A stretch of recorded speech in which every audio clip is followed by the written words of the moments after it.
Selamat pagi Bapak Ibu Saudara sekalian. Ya puji Tuhan, pada pagi hari ini kita masih diberikan kesempatan oleh Tuhan.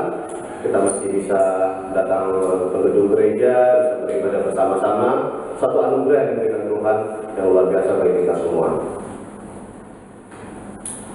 Ya, pada pagi hari ini saya akan mengumumkan untuk jadwal pelayanan untuk minggu depan. Ya, untuk jadwal pelayanan untuk minggu depan 24 Desember 2020 ya, ini pas kita Natalan ya. Tema Immanuel menyertai kita. Pengkhotbah Pendeta Yosua, liturgis Ibu Aciu, singer Ibu Dewi dan Saudari Genesia, pemusik Ibu Yuli, penterjemah Bapak Erik Nathanael, penyambut Diaken Wacin, doa syukur Diaken Lukas, LCD Diaken Hans Joto. Ini kita yang Natalan yang tanggal 24 Desember 2020 untuk jamnya jam 5:30.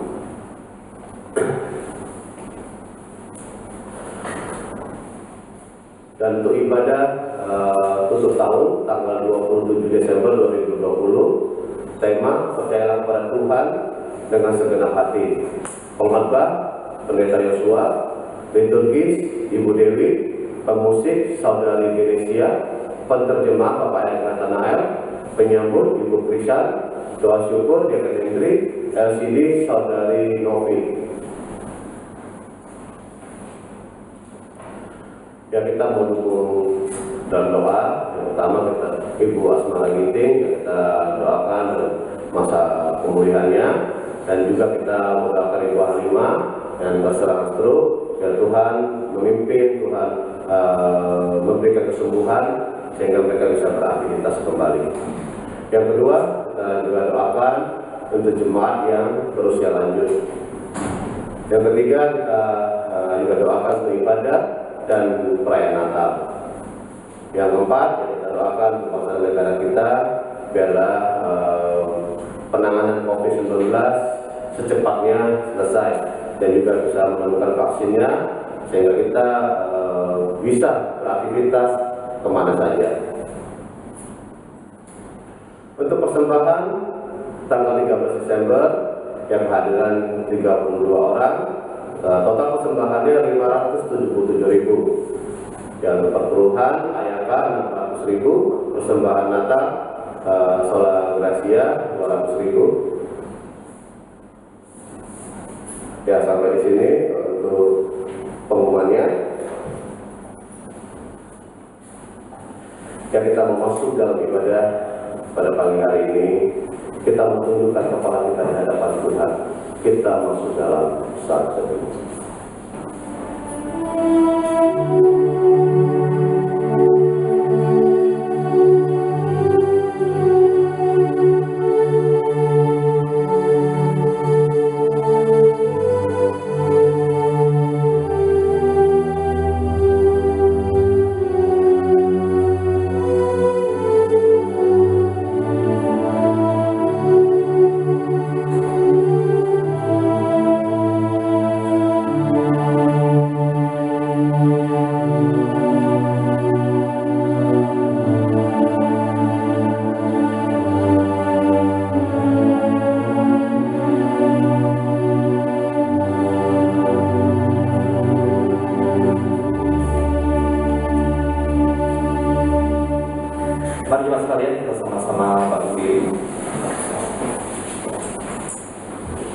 Kita memulai ibadah kita hari ini dengan pengakuan bahwa pertolongan kita adalah di dalam nama Tuhan yang menciptakan langit dan bumi, yang senantiasa memelihara karya ciptaannya dari permulaan sampai seterusnya.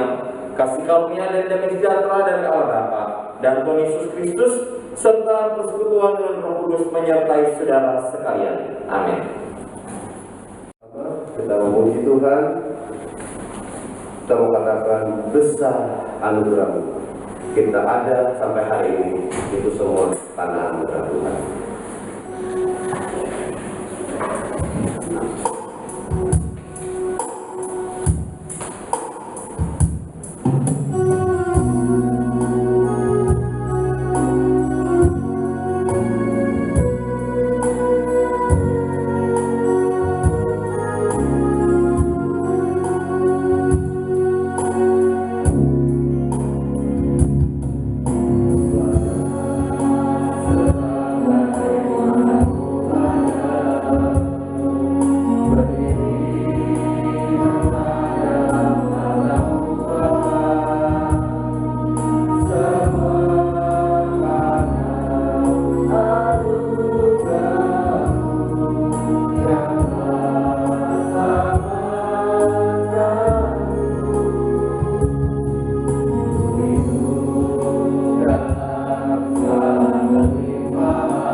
pengakuan iman rasuli. Pengakuan iman rasuli. Aku percaya kepada Allah, Bapa yang Maha Kuasa, Khalik langit dan bumi, dan kepada Yesus Kristus, Anak yang tunggal Tuhan kita, yang dikandung daripada Roh Kudus, lahir dari anak darah Maria, yang menderita sengsara di bawah pemerintahan Pontius Pilatus, disalibkan, mati dan dikuburkan, turun dalam kerajaan maut, pada hari yang ketiga bangkit pula di antara orang mati, naik ke surga, duduk sebelah kanan Allah, Bapa yang Maha Kuasa, dan dari sana yang akan datang untuk menghakimi orang yang hidup dan mati. Aku percaya pada Roh Kudus, gereja kudus dan am, persekutuan orang kudus, pengampunan dosa, kebangkitan tubuh dan hidup yang kekal. Amin. Silakan duduk kembali, Bapak Ibu Saudara. Kita kembali, kita mau angkat pujian terambil dari buku KPPK kita, KPPK 88, Dunia Gemar dan Soraklah, sambil kita siapkan persembahan kita terbaik. Dunia Gemar dan Soraklah.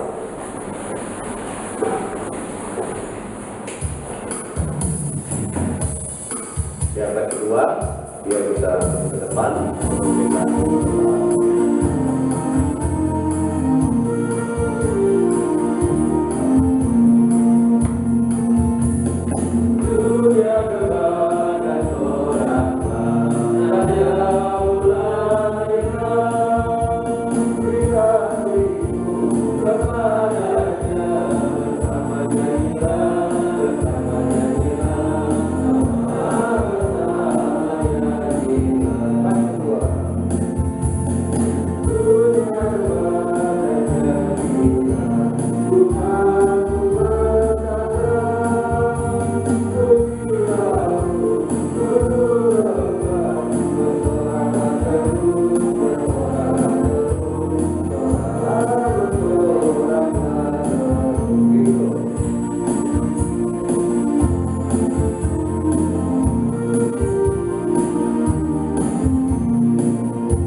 doa peserta syukur akan dipimpin oleh Yayasan Panjin sama silakan.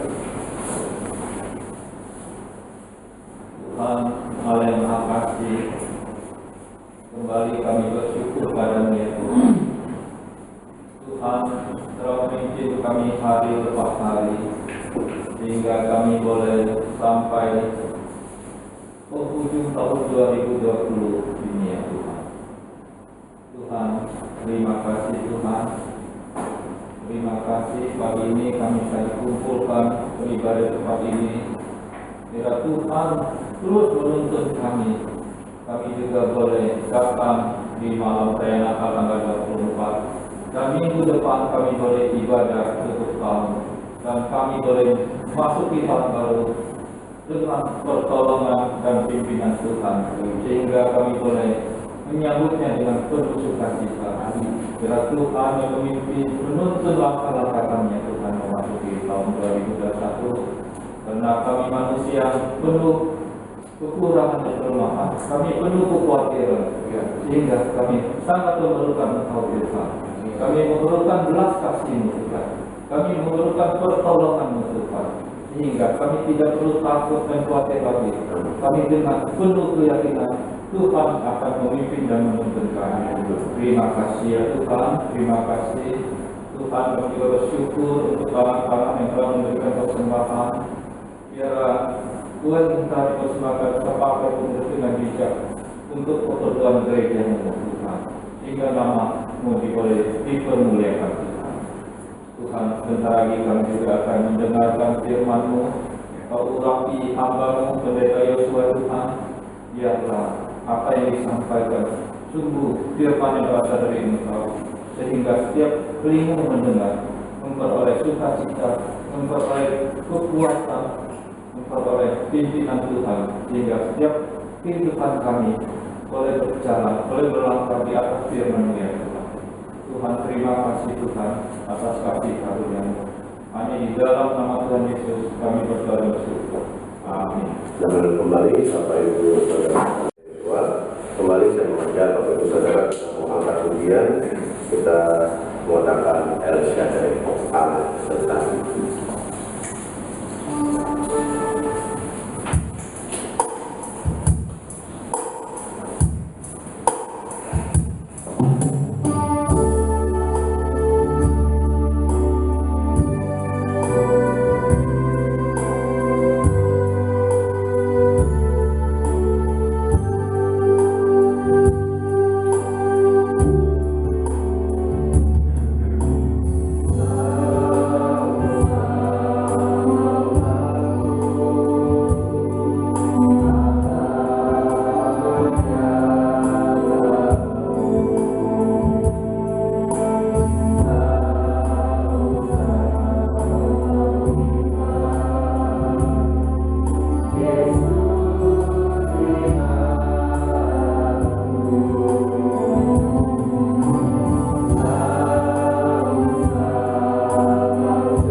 menuntun dan membawa kami sampai sejauh ini.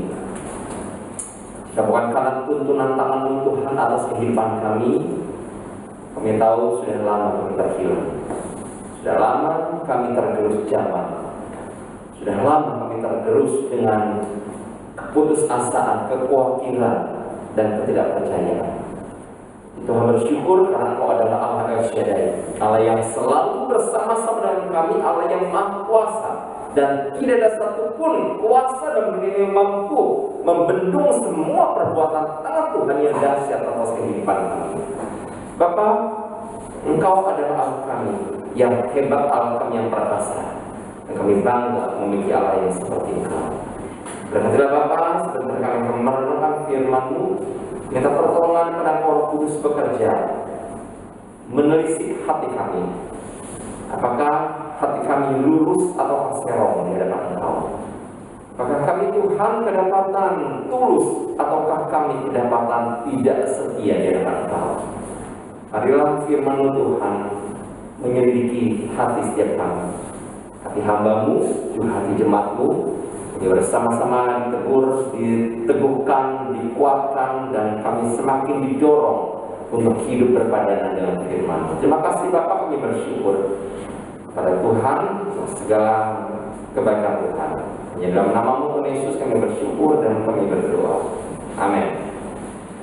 Begitu pada pagi hari ini saya mengajak kita untuk membuka satu bagian firman Tuhan yang diambil dari Hosea pasal yang ke-14 ayat yang kedua sampai dengan ayat yang ke-9. Ya Bapak Ibu, kita bersyukur Tuhan sudah mengantar kita sampai sejauh ini. Ya, ini adalah satu minggu sebelum kita mengakhiri tahun 2020. Ya, minggu depan tanggal 27 Desember itu adalah minggu terakhir kita beribadah bersama-sama di tahun 2020. Kita mau mengilas balik semua hal yang Tuhan sudah kerjakan dalam atas kehidupan kita. Ya, lewat kehidupan dan pengajaran daripada Nabi Hosea kita mau belajar semua perbuatan tangan Tuhan atas kehidupan kita, khususnya kepada bangsa Israel, dan seruan kepada mereka untuk bertobat. Dan ketika mereka bertobat ada janji keselamatan yang akan mereka terima. Kita mau memperhatikan dalam Hosea 14 ayat yang kedua sampai dengan yang ke-9. Firman Tuhan berkata demikian tentang pertobatan dan janji. Bertobatlah hai Israel pada Tuhan Allahmu, sebab engkau telah tergelincir karena kesalahanmu. Bawalah sertamu kata-kata penyesalan dan bertobatlah kepada Tuhan. Katakanlah kepadanya, ampunilah segala kesalahan, sehingga kami mendapat yang baik. Maka kami akan mempersembahkan pengakuan kami. Asyur tidak dapat menyelamatkan kami. Kami tidak mau mengendarai kuda, dan kami tidak akan berkata lagi, ya Allah kami, kepada buatan tangan kami, karena Engkau menyayangi anak yatim. Aku akan memulihkan mereka dari penyelewengan. Aku akan mengasihi mereka dengan sukarela. Sebab murkaku telah surut daripada mereka. Aku akan seperti embun bagi Israel. Maka ia akan berbunga seperti bunga bakung, dan akan menjulurkan akar-akarnya seperti pohon hawar. Ranting-rantingnya akan merambah, semaraknya akan seperti pohon zaitun, dan bau harum seperti yang di Libanon. Mereka akan kembali dan diam dalam naunganku, dan tumbuh seperti gandum. Mereka akan berkembang seperti pohon anggur, yang termasyur seperti anggur Libanon. Efraim, apakah lagi sangkut pautku dengan berhala-berhala? Akulah yang menjawab dan memperhatikan engkau. Aku ini seperti pohon sanobar yang menghijau. Daripadaku engkau mendapat buah. Jemaat kasih Tuhan, Nabi Hosea adalah seorang nabi yang memberitakan firman Tuhan kepada bangsa Israel ya sebelum mengalami pembuangan.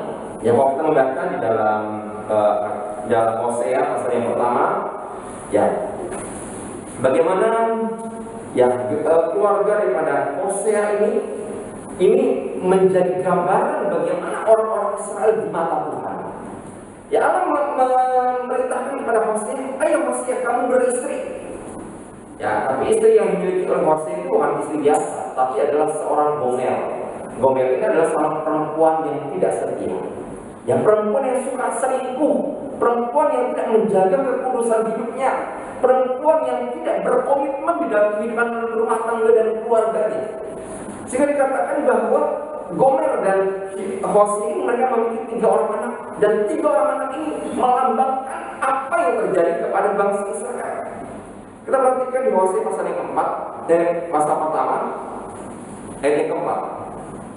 Ya, kata begini: berilah nama Israel kepada anak itu, sebab sedikit waktu lagi aku akan menghukum keluarga itu karena hutang darah Israel, dan aku akan mengakhiri pemerintahan kaum Israel. Ya, itu yang pertama. Peringatan kepada bangsa Israel, khususnya kepada keluarga Yehu, gitu ya. Kemudian kita perhatikan lagi ayat yang ke-6. Lalu perempuan itu mengandung lagi dan melahirkan seorang anak perempuan. Berfirmanlah Tuhan kepada Hosea, berilah nama Lo-ruhama kepada anak itu, sebab aku tidak akan menyayangi lagi kaum Israel, dan sama sekali tidak akan mengampuni mereka. Nah, ketegasan yang sangat luar biasa ketika Allah mengingatkan bangsa Israel lewat Hosea. Setiap kali melahirkan anak, ya, ada maksud Tuhan, ada peringatan Tuhan kepada bangsa Israel. Dan kemudian kita perhatikan di ayat ke-7. Tetapi aku akan menyayangi kaum Yehuda dan menyelamatkan mereka demi Tuhan Allah mereka. Aku akan menyelamatkan mereka bukan dengan panah atau pedang, bukan dengan alat perang atau dengan kuda dan orang-orang berkuda. Perhatikan apa yang terjadi pada bangsa Israel. Kemudian pasal yang ke-8, ayat yang ke-8. Sesudah menyakiti Lo-ruhama, mengandunglah perempuan itu lagi dan melahirkan seorang anak laki-laki. Lalu berfirmanlah ia, berilah nama Lo-ami kepada anak itu, sebab kamu ini bukan umatku dan aku ini bukanlah Allahmu. Allah sama sekali sudah menolak orang Israel. Jangan mungkin kita bertanya-tanya, apa sih yang terjadi pada bangsa Israel sampai Allah membuat statement demikian, menolak orang Israel yang katanya dikasih oleh Tuhan, katanya dipelihara oleh Tuhan, keluar dari Mesir menuju ke tanah perjanjian, dipelihara dan dipimpin oleh Tuhan. Kenapa sekarang Tuhan tolak mereka? Ya, kenapa sekarang Tuhan menolak mereka? Tuhan pakai Hosea mengkritik orang-orang Israel yang sudah menjalin hubungan dengan bangsa Asyur. Bapak Ibu, Alkitab menjelaskan kepada kita bagaimana Allah bertindak tegas pada orang-orang Israel untuk menjaga kemurnian mereka, ya, menjaga kemurnian mereka dengan tidak bergaul dengan bangsa-bangsa lain. Ya, bukannya Allah ingin orang Israel hidup eksklusif, ya, eksklusif dalam konteks supaya mereka menjaga iman mereka, menjaga eksklusif. Tapi berbaur, Tuhan izinkan mereka berbaur dengan siapapun. Tetapi bangsa Israel tergelincir ketika mereka bergaul dengan bangsa Asyur. Mereka akhirnya terperosok. Ya, tidak lagi setia kepada Allah, tapi akhirnya terperosok, jauh meninggalkan Allah. Bapak Ibu, ada banyak pepatah mengatakan, dengan siapa kita bergaul, itulah kita akan menjadi. Ya, dengan siapa kita bergaul, itulah kita akan menjadi seperti itu. Ya, kita pun sebagai orang tua seringkali mengingatkan pada anak kita, ayo kamu cari teman yang benar, cari teman itu yang bisa memotivasi kamu, mendorong kamu, membuat kamu bersemangat sekolah. Jangan cari teman yang mendorong kamu melawan orang tua, yang jauh dari Tuhan, acuh tak acuh dalam pelayanan. Itu bukan teman yang baik. Karena hubungan kita dengan siapapun itu pasti akan berdampak kepada kita. Ya. Kita saling mempengaruhi dalam hubungan pertemanan, dan hubungan relasi saling mempengaruhi. Ada pengaruh buruk, ada pengaruh baik. Manakah yang paling banyak? Minggu lalu saya katakan, mana serigala putih dan serigala hitam ketika mereka bertempur, mana yang menang? Yang kasih makan itulah yang pasti menang.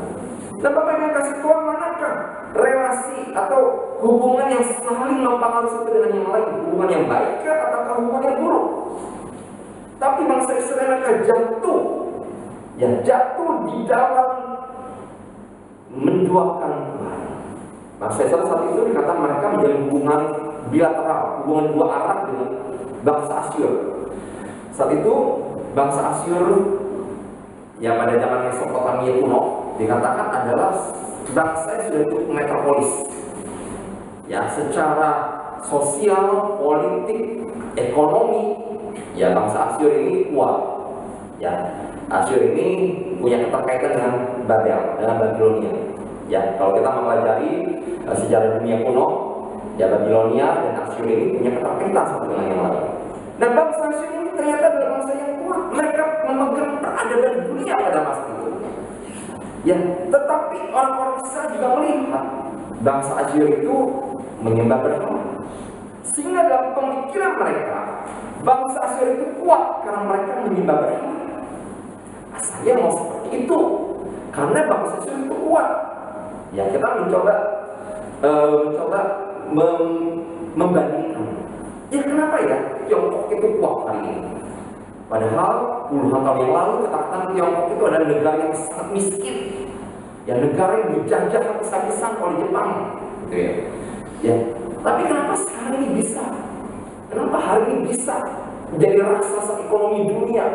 Semua produksi rata-rata itu dari Tiongkok, dari China.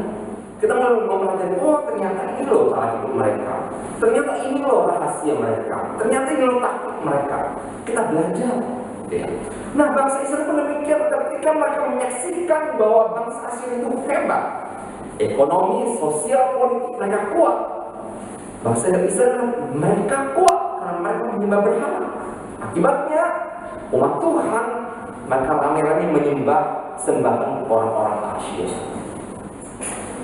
Itulah latar belakang kenapa Allah marah kepada orang Israel. Itulah latar belakang kenapa Allah merasa sangat sakit hati dan kecewa kepada orang Israel karena mereka tidak setia kepada Tuhan. Mereka menyembah kepada Allah-Allah lain. Mereka sudah menduakan Tuhan dan bahkan mereka meninggalkan Tuhan. Tapi kasih Tuhan, tidak ada dosa yang begitu mendukakan hati Allah selain dengan menduakan Tuhan. Menduakan Tuhan itu mendatangkan sakit hati yang luar biasa dari Allah kepada orang-orang Israel. Itu berulang-ulang Allah ya memberikan statement menolak orang Israel karena mereka sudah menduakan Tuhan. Ya, perbuatan menyembah Allah lain ini adalah perbuatan yang sangat menjijikkan buat Tuhan. Ya, waktu saya membaca bagian firman Tuhan ini di dalam Hosea pasal 7 secara khusus ini menjelaskan jenis-jenis pelanggaran dan dosa yang membuat Allah murka dan sakit hati kepada orang Israel. Itu di Hosea pasal 7. Allah terang-terangan menjelaskan kepada orang Israel, kenapa aku menolak kamu? Karena kamu memandang, ya udah buka sama-sama deh. Karena kamu menyukakan raja dengan menyukakan mereka dan paku muka dengan kebohongan mereka. Wah, itu banyak itu dijelaskan. Ya, kepada orang-orang Israel, dosa Israel di bidang agama dan kenegaraan itu sesuatu yang fatal di hadapan Allah dan Allah menolak mereka. Tapi milik Tuhan hal ini diingatkan oleh Allah dalam Hosea. Hosea dipanggil oleh Allah untuk mengkritik orang-orang Israel yang sudah menjalin hubungan dengan bangsa Asyur. Bapak Ibu, kadang-kala kita tidak menyadari bahwa kita sudah berubah. Ya, kita merasa saya biasa-biasa aja. Saya nggak ada sesuatu yang nggak benar kok dalam hidup saya. Kita kadang-kala nggak menyadari Bapak. Tapi kadang-kala orang-orang yang terdekat dengan kita, mereka yang kamu sudah berubah. Kamu tidak seperti dulu lagi. Kamu makin tidak setia. Kamu makin tidak bergairah. Kamu makin tidak bersemangat. Ya, hanya orang-orang terdekat kita yang bisa memberi masukan buat kita. Betul ya Bapak Ibu? Kita kadang-kadang nggak menyadari.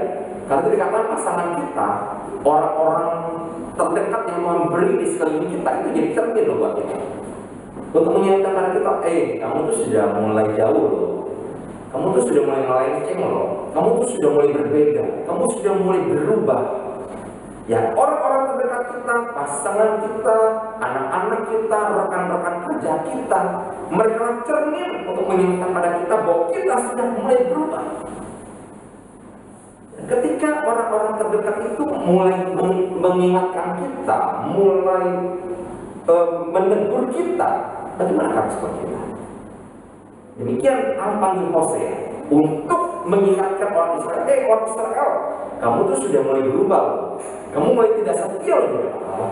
Mau nggak kamu kembali kepada Allah? Hosea dipakai untuk mengkritik orang Israel yang sudah jalan hubungan dengan bangsa Asyur. Sekali lagi Bapak Ibu, Alkitab tidak melarang kita untuk menjalin hubungan dengan bangsa lain. Ya, Alkitab mengingatkan kita untuk eksklusif dalam iman. Artinya kita jangan tergoyah, jangan tergoncang iman kita oleh karena pergumulan-pergumulan yang ada dalam kehidupan kita. Bapak Ibu, beberapa hari ini hati saya sangat sedih gitu ya. Saya sangat sedih hati saya. Karena ada satu rekan hamba Tuhan, ya saya nggak kenal dia secara pribadi, tapi saya tahu pelayanan dia cukup hebat, pelayanan dia sangat luar biasa. Ya, tapi oleh karena satu dan lain hal yang terjadi, akhirnya dia mulai meninggalkan Tuhan. Ya, sebenarnya ini sudah dari beberapa bulan yang lalu cukup ramai gitu ya. Tapi ternyata baru terekspos lagi sekarang. Dan saya bilang Mas Semu, beberapa hari saya sangat sedih gitu ya. Setiap kali saya ingat dia itu merasa kondisi dan kondisi yang terjadi, akhirnya dia mulai meninggalkan Tuhan. Dan orang yang terdekat yang mengingatkan dia nggak digubris. Orang terdekat yang sudah menegur dia nggak dia gubris. Karena dia masih memegang teguh, mengeraskan hatinya bahwa apa yang dia putuskan saat ini itu benar. Padahal dia sudah melenceng. Dia sudah mulai jauh meninggalkan Tuhan. Ya kalau sebuah kapal sudah kehilangan titik koordinat, ya dia cuma 0, sekian persen aja koordinatnya dia melenceng, nggak akan sampai. Kita lihat kecil, tapi kalau titik koordinatnya itu yang kalau kita harusnya garis lurus, kalau melenceng 0, sekian persen jauh Bapak Ibu. Kita nggak akan lagi bisa sampai ke titik koordinat yang seharusnya. Bangsa Israel dipakai, ya bangsa Israel dibangkitkan secara Hosea untuk mengingatkan mereka bahwa mereka sudah melenceng daripada Allah. Ya, Hosea mengingatkan pada mereka, bangsa Israel itu tidak bisa memberikan keselamatan, tidak bisa memberikan keselamatan. Sekalipun bangsa Asyur itu bangsa yang kuat, ya tadi sudah kita bahas, mereka kuat dalam sosial, politik dan ekonomi. Bangsa yang sudah metropolis, yang sudah metropolis pada masa itu. Ya, tapi mereka tidak bisa memberikan keselamatan sekalipun mereka bangsa yang kesalahan. Hosea menghendaki agar hubungan yang tidak sehat itu, ingat Bapak Ibu, hubungan bilateral, hubungan dua arah bangsa Israel dan bangsa Asyur yang tidak sehat itu diputuskan. Ya, diputuskan. Mengingatkan pada mereka, kepada bangsa Israel, bertobat. Tuhan akan memulihkan kamu. Karena kalau kamu tidak bertobat, maka akan terjadi keruntuhan Israel. Ingat Bapak Ibu, Hosea ini bangkit sebelum bangsa Israel itu dibuang. Ketika bangsa Israel dibuang, mereka terpecah jadi dua. Ya, karena itu Tuhan ingatkan lewat Hosea, kalau kamu tidak bertobat, akan terjadi keruntuhan Israel. Ya, Bapak Ibu, ketika Tuhan masih menegur, berarti Tuhan masih memperkenankan umatnya untuk mengalami pertobatan. Amin. Selalu menginginkan umatnya bertobat dari Tuhan. Mereka perlu mengaku dosa kepada Tuhan dengan segala penyesalan. Pasal 14 ayat yang 3, Hosea ingatkan kepada mereka, bawalah sertamu kata-kata penyesalan dan bertobatlah kepada Tuhan. Bukan kata-kata kosong, bukan kata-kata yang nihil, tapi kata-kata yang berisi. Sungguh-sungguh kamu bertobat dan menyesal di hadapan Tuhan, supaya mereka menyadari bahwa Tuhan begitu mengasihi umatnya. Tapi dengan kasih Tuhan, tak patut umat Tuhan itu menyembah Allah lain yang nggak bisa memberikan apa-apa selain dosa yang terus bertambah-tambah. Penyesalan kita tidak hanya dengan kata-kata, tapi dengan sebuah pertobatan. Pertobatan adalah sebuah tindakan ekstrim yang kita ambil untuk berbalik daripada cara hidup kita yang lama. Yang pertobatan berarti berbalik jahat, berarti mengalami pembaharuan yang terus menerus, sehingga kita sungguh-sungguh meninggalkan segala kejahatan kita. Dan Hosea ingatkan kepada bangsa Israel, bertobatlah, maka Tuhan akan mengasihi kamu kembali. Bapak Ibu kasih Tuhan, dosa adalah di mana manusia tidak setia kepada Allah, dan hanya aspek aku, egonya, gitu ya. Egonya sendiri yang jadi pusat kehidupan, melahirkan perpisahan dengan Allah. Yang mana yang menang? Allah atau ego kita? Kita sering kan Bapak Ibu dibutakan dengan rasa harga diri. Ya, setiap kita punya kesadaran tentang siapa diri kita. Ya, kita memiliki kesadaran tentang siapa diri kita, maka kita digerakkan dengan ego. Dan ego itulah yang dikatakan munculkan manusia merasa punya harga diri. Siapapun dia, ketika dia sudah dilecehkan sampai pada batas maksimal, dia pasti akan blok. Akan merasa, oh aku sudah dilecehkan, harga diriku sudah terinjak-injak. Tapi Bapak Ibu, rasa harga diri kita dan ego kita, bahwa kita tidak letakkan di bawah kaki Tuhan, justru itu menjauhkan kita dari Tuhan, menjauhkan kita dari persekutuan dengan Tuhan, menjauhkan kita dari persekutuan dengan umat percaya.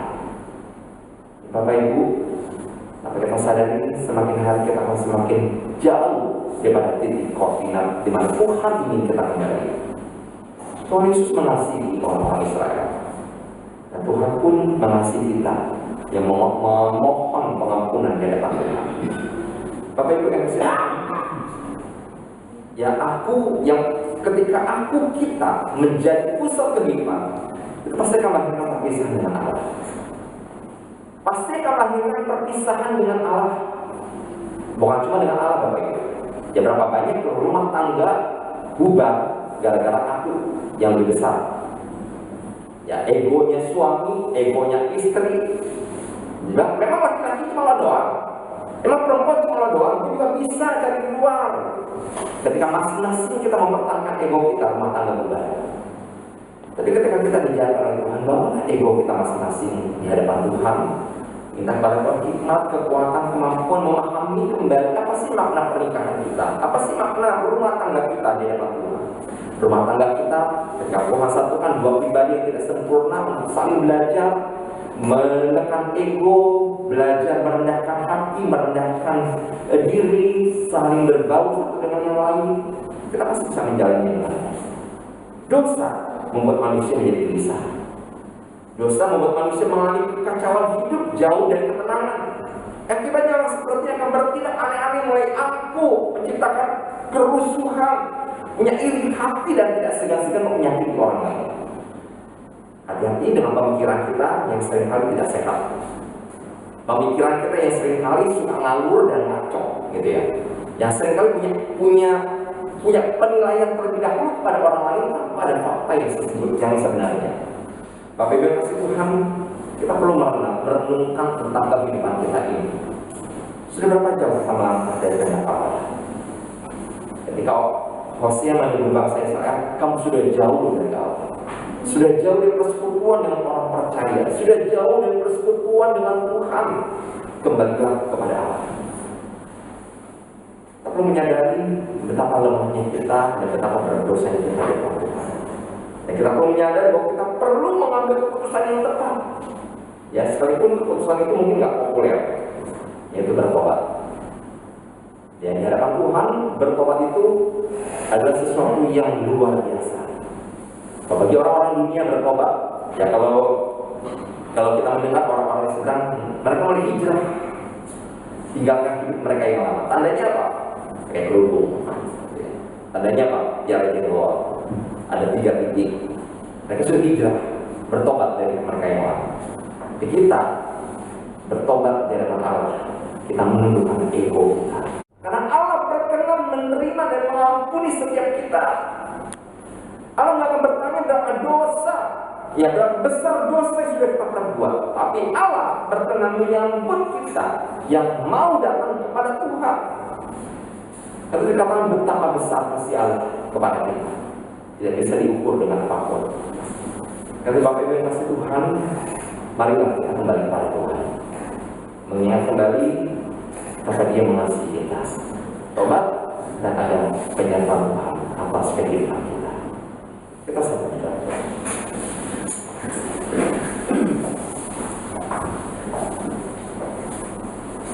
Bapak dalam surga, kami bersyukur Tuhan untuk teguran firman-Mu pada pagi hari ini. Sesungguhnya kami menyadari betapa jauhnya kami meninggalkan Tuhan. Ada banyak kesulitan dan tantangan hidup yang seringkali datang silih berganti. Seringkali Tuhan merebut porsi yang lebih besar dalam firman kami untuk bergantung kepada Tuhan, yang menyebabkan kami mulai khawatir, mulai gelisah, dan mulai tidak percaya. Seperti halnya bangsa Israel ketika mereka melihat bangsa Asyur kuat, hebat, perkasa, dan kuat dan menyembah kepada berhala.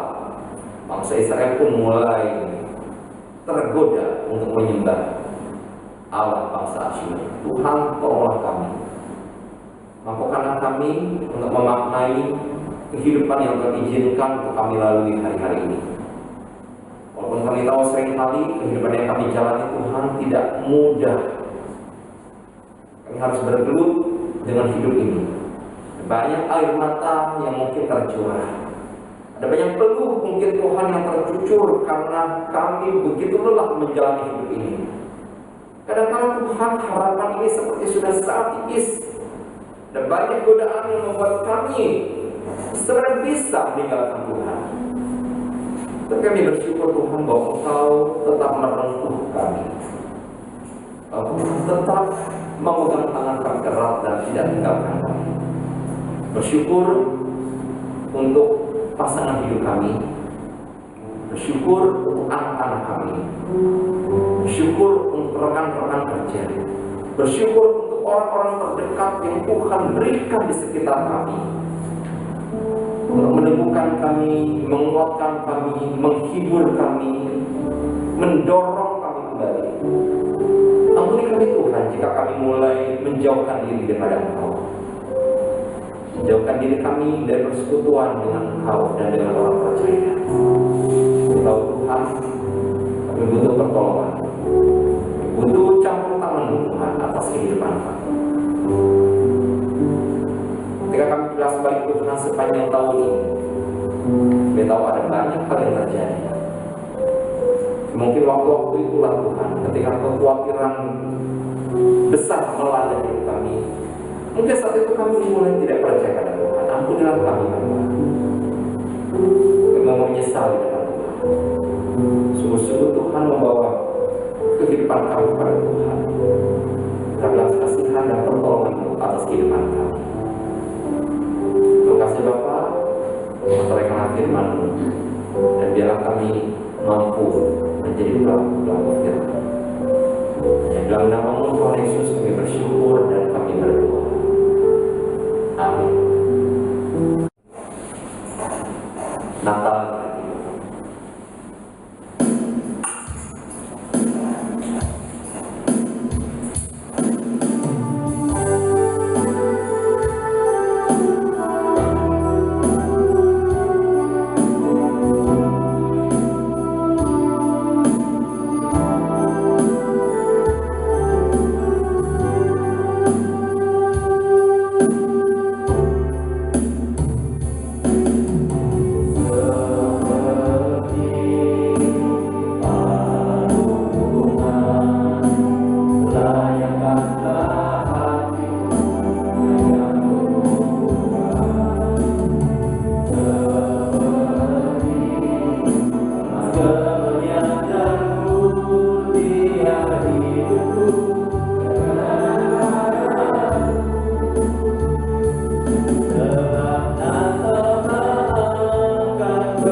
Dan Bapak Ibu, sebelum kita tutup ibadah kita pada pagi hari ini, saya mau infokan kepada kita perkembangan dari Ibu Halimah.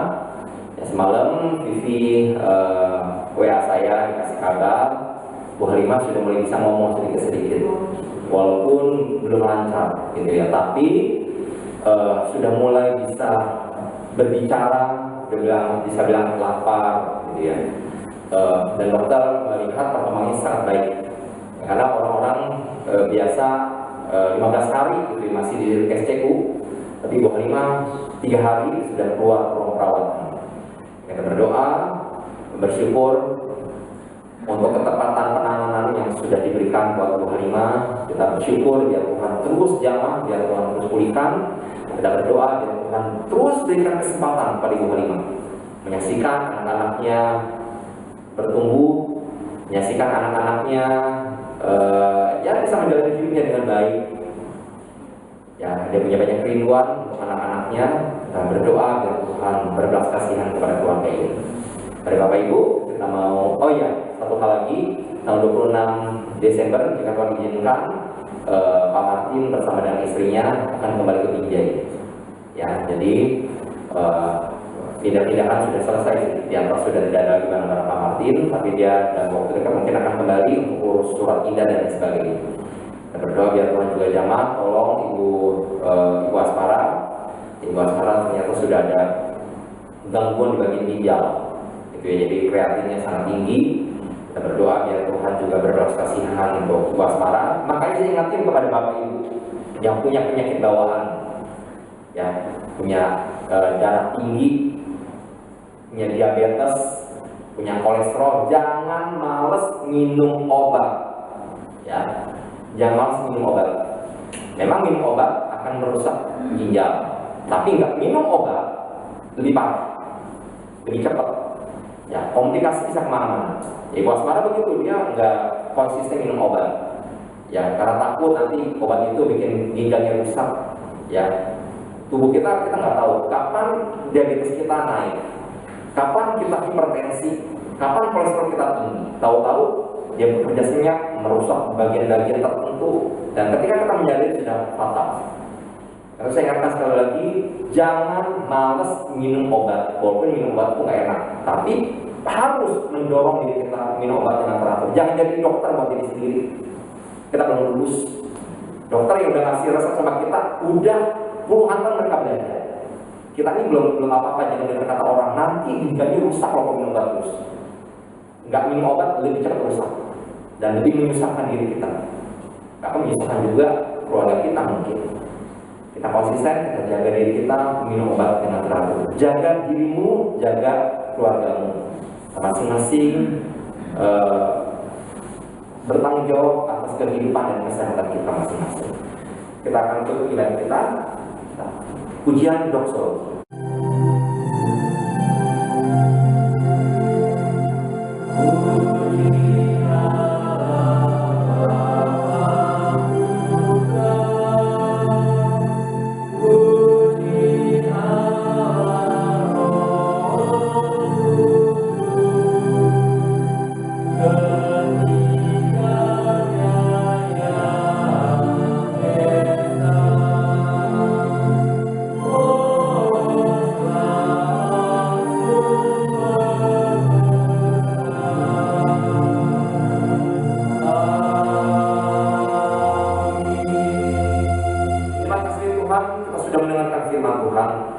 Saat ini kita pulang ke rumah kita masing-masing untuk melakukan firman Tuhan. Arahkan hatimu dan terimalah berkat daripada Allah Bapa yang penuh cinta, kasih sayang daripada Tuhan Yesus Kristus yang tidak pernah berkesudahan di segala zaman, kekuatan penghiburan persekutuan daripada Roh Kudus akan turun memberkati kehidupanmu, rumah tanggamu, usahamu, pekerjaanmu, apapun yang kau kerjakan. Jika ada berkat dan perkenanan Tuhan, akan dibuatnya menjadi berhasil. Haleluya, amin.